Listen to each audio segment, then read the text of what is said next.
ఇప్పుడు 12వ ఆవిర్భావ దినోత్సవం జరుగుతుంది మన పిఠాపురంలో. దానికోసం ఇక్కడ మన యలమంచిలి ఎమ్మెల్యే గారైన సుందర విజయ్ కుమార్ గారు ఇక్కడ నుంచి భారీగా జనాలను తరలిస్తున్నారు. ఒక మినిమం ఒక 10,000 మందిని ఇక్కడ నుంచి తరలించాలని చెప్పేసి అని అనుకుంటున్నారు. దానికి అందరూ కూడా మేము రేపు 14వ తారీఖున పొద్దున్నే బయలుదేరదామని నిర్ణయించుకున్నాం అందరూ. అలాగే పార్టీ నుంచి సభ్యత్వాలు తీసుకున్న వాళ్ళందరూ కూడా వస్తారని కోరుకుంటున్నాం. అలాగే జన సైనికులు కానీ వీర మహిళలు కానీ అందరూ తరలి వస్తారని కోరుకుంటున్నాం.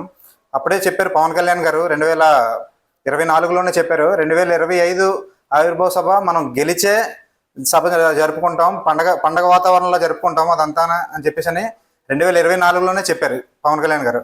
అన్నమాట ప్రకారంగా ఆయన గెలిచి ఇప్పుడు ఈరోజు ఈ ఆవిర్భావ సభని అతి భారీగా ఘనంగా జరుపుకుంటున్నారు ఆవిర్భావ సభ.